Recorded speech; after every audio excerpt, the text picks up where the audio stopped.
citoyens, je me présente, Moudou Kamara, juriste en droit public, maître en management des administrations publiques, capitaine de l'AS Gombe, propriétaire de l'AS Bambouk, comme nous tous ici présents. L'objectif de ce point de presse, organisé aujourd'hui au terrain municipal, devant vous, les organes de presse, est de parler de la gestion de Koungheul Bambouk, qui est une affaire de tous. En effet, nous avons constaté une mauvaise gestion de cette association qui nous appartient, à nous tous Koungheulois. Les dirigeants qui n'ont que trop diré à la tête de Koungheul Bambouk ont perdu de vue la notion de patrimoine collectif. Koungheul Bambouk appartient à tous les Koungheulois. Nous sommes aujourd'hui face à vous pour demander à ce que le président ainsi que son bureau, son pseudo-bureau pour être précis, respectent la voix des Koungheulois. Après leur échec flagrant à la tête de Koungheul Bambouk, nous demandons à ce que, tout d'abord, l'exécution du contrat moral qui les lie avec les joueurs soit satisfait. En plus, c'est nous qui leur avions confié Koungheul Bambouk à travers nos représentants, notamment les membres CD, les délégués, les capitaines, les présidents, les médecins ainsi que les anciennes gloires. Nous leur demandons aujourd'hui, après leur échec, mais s'ils nous respectent vraiment, c'est de venir vers nous. La montée, qui était notre objectif, a été atteinte.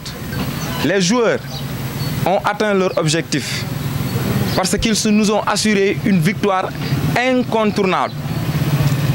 Ce qui nous a fait perdre cette montée aujourd'hui, c'est une erreur administrative. Elle ne peut être reprochable qu'aux dirigeants de Koungheul Bambouk Club. Par ailleurs, nous leur rappelons que s'ils nous respectaient vraiment, après cet échec, ils devraient appeler tous les Koungheulois au cours d'une assemblée générale ordinaire pour tout d'abord s'excuser auprès de nous, parce que quoi qu'on puisse dire, ils ont commis une erreur.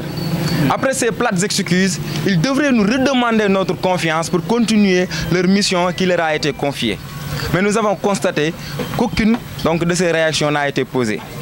Alors, nous nous posons la question à savoir, est-ce que Koungheul Bambouk Club est une propriété privée, ou bien est une propriété semi-privée, ou bien est une propriété semi-publique? Mais non, nous disons non, car Koungheul Bambouk Club est une affaire de tous. Aujourd'hui, nous sommes ici présents en tant que capitaine, en tant que joueur, en tant que sympathisant, en tant que dirigeant. Nous sommes tous amoureux du football. Nous sommes en face de vous pour dénoncer cette mauvaise gestion de Koungheul Bambouk, pour dénoncer donc ce manque de respect de Pape Biram Faye ainsi que son bureau envers nous Koungheulois.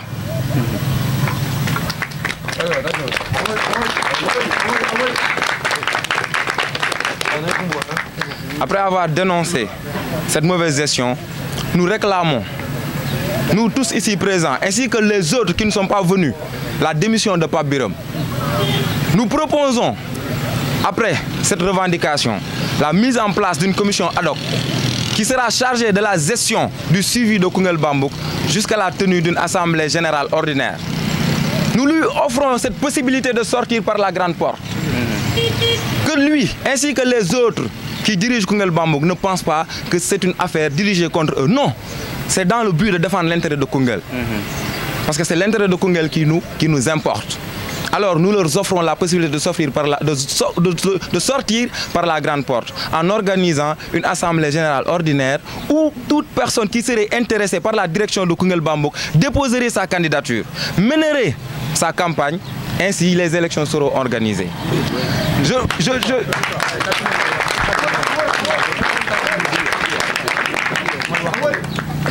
Je trouve que l'assemblée générale ordinaire, que je répète depuis tout à l'heure, est une affaire que le président peut convoquer. Je m'explique. Il peut le convoquer dans la mesure où il a déjà exécuté une année financière. Il a déjà mené des activités pour Koungheul Bambouk. Après cette exécution, j'estime qu'en tant que président, après tout ce qui s'est passé, il pouvait se tenir devant nous, nous donner le respect que nous méritons et s'expliquer sur les événements qui se sont produits. Mais cela n'a pas été noté. Alors, nous lui demandons d'organiser cette assemblée générale, de nous convoquer, de nous écouter et de nous entendre. Merci, nous vous donnons mention spéciale. Par rapport à votre question, nous avons eu à le préciser tout à l'heure qu'il y a un manque de respect considérable de la part des dirigeants vis-à-vis de nous, Kounguellois. Bambouk est une propriété collective. Nous ne nous souvenons pas depuis quand la tenue d'une assemblée générale ordinaire n'a été réalisée. Nous n'avons pas souvenir de cela. Et le manque de respect peut être illustré par le fait que la réaffiliation de Koungheul Bambouk ait été réalisée sans pour autant que nous, Kounguellois, nous ayons été consultés. Après l'échec flagrant à Kaffrine, les dirigeants osent aller réaffilier notre équipe sans nous avoir demandé la question de confiance, sans s'excuser auprès de nous. Après avoir constaté tout cela, après avoir souffert de cette mauvaise gestion, aujourd'hui, nous en avons assez. Nous leur demandons de nous rendre ce qui nous appartient. Koungheul Bambouk est à nous tous. Alors qu'ils nous rendent ce qui nous appartient. Nous devons suñu momel. Nous votons sur une assemblée générale ordinaire. Rendre nous compte de leur activité de l'année passée ainsi que de leur bilan financier. Parce que le bilan financier est public. Pape Biram gère une affaire publique. C'est des cotisations personnelles et des cotisations collectives. La subvention que la mairie donne, c'est notre argent. La subvention que le conseil départemental donne, c'est notre argent. La subvention que la fédération donne, c'est aussi notre argent. Parce que tout ça, c'est l'argent du contribuable. Et qui est le contribuable si ce n'est nous? C'est nous, Sénégalais. Alors qu'ils nous reconnaissent notre droit. Aux procédures qui consistent à lui contraindre à réaliser cette assemblée générale ordinaire. S'il ne le fait pas de son gré, nous lui forcerons la main. Car nous sommes prêts à saisir le président de la Ligue régionale. Et après avoir échangé avec lui au téléphone, il nous a assuré qu'une fois qu'il sera saisi, il va réagir pour organiser cette assemblée générale extraordinaire afin qu'il soit radié. Nous lui permettons de démissionner et d'organiser une assemblée générale ordinaire pour s'excuser, parler, discuter avec nous. S'il ne le fait pas, nous allons saisir le président de la Ligue. Et nous n'excluons pas aussi la possibilité de saisir même le président de l'ONECAV pour obtenir gain de cause. Et l'autre chose, c'est comme l'a dit le capitaine Wassa. Nous n'allons pas faire un point de presse et rester chez nous. Si Pape Biram ainsi que son bureau insistent à faire subsister Koungheul Bambouk sans notre avis, sans notre consentement, nous n'hésiterons pas à aller au stade, interrompre les séances d'entraînement et même gâcher les matchs qui seront organisés. Même si pour cela nous serons radiés. Nous ne reculerons pas. Nous remercions tout d'abord nos confrères qui sont présents, qui ont laissé leur activité.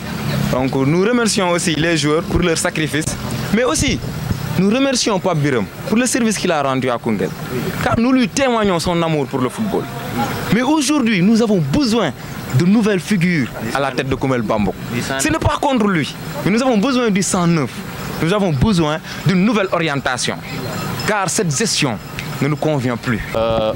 Ñu ngi nuyu ku nekk turam ak santam di nuyu askanu Koungheul di wax avant tout d'abord damay présenter wu maa ngi tudd Seydou Diallo joueur ASC Neexle di supporter Bambouk tamit di membre collectif bii di ndaw yi dëkk bi ñu jug ngir xeex ngir dëgg ci dëkk bi ñi nga xam ne dañ jug ngir liy defar dëkk bi di wax encore une fois ñu ngi jaajëfal ñi fi teew ñëpp di wax tey Koungheul moo fipp di wax tey Koungheul moo génn ngir laaj li nga xam ne moomeelam la di wax tey Koungheul moo génn ngir laaj li nga xam ne moom moo ko yelloo ñu delloo ko di wax nag dafa doy bët bu rusul toj on a fait presque 11 ans mënuñu am lu ñu neex ci Koungheul Bambouk ngir lan mauvaise gestion yorin bi bon bi nga xam ne yor nañ ko Bambouk ab groupuscule de personnes maanaam ab groupe de nit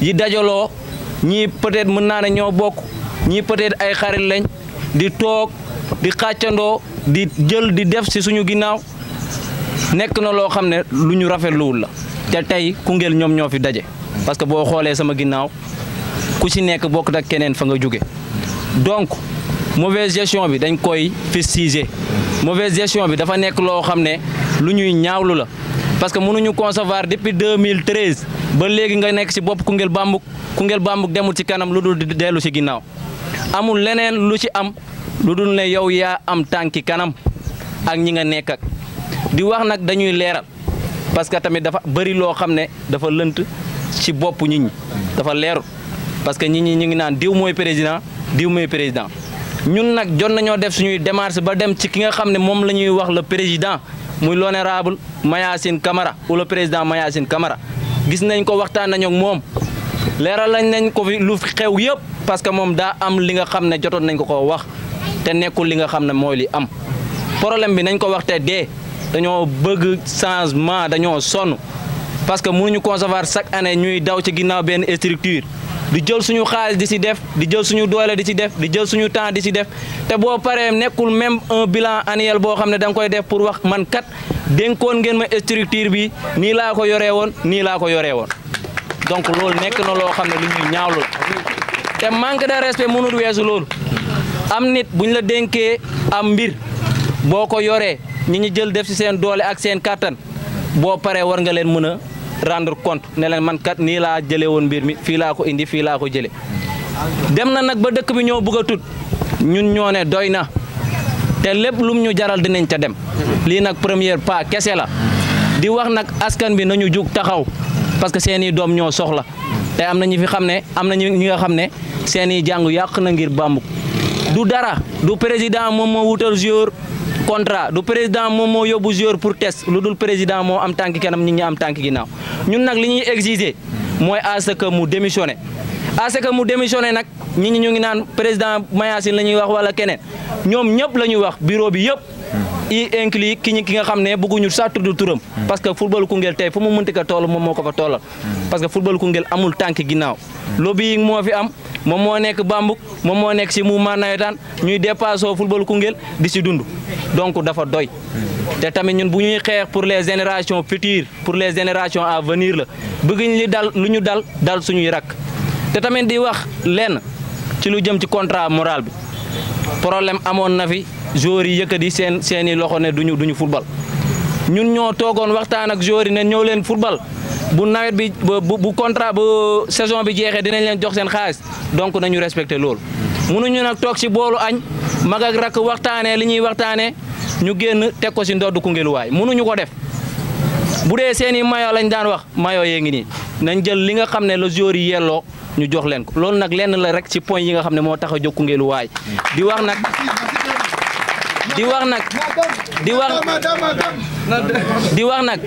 wax nag lépp lu mu laaj lépp lu ñu yoon may dinañ ko def les autorités compétentes déjà ñu commencé nañ def les démarches di jéem a wax ak ñi nga xam ne ñoom la affaire bi concerné ñun nag lépp lu ñu may dinañ ko def di wax nag le président Mayacine ba ñu waxee ak moom daf ne moom ci boppam dina woote section extraordinaire à ce que ñu ñëw ñu toogaat ñu waxtaanee waat club bi képp ki nga xam ne bëgg nga battre campagne bu la Koungheul waay fale nga xam ne yow yaa falu donc bu ñu làqaru ci ginnaaw nit kooku dee di Mayacine Camara di yàq deram wala tey jii di yàq li nga xam ne moom mooy moomeelu dëkk bi donc dafa doy encore une fois jot na ñu jóge fi bàyyi seeni morom ñëw bu ñu bëggee tamit ñu demaat mais dañoo mën a tudd a xaar parce que nag loo ëpp tuur.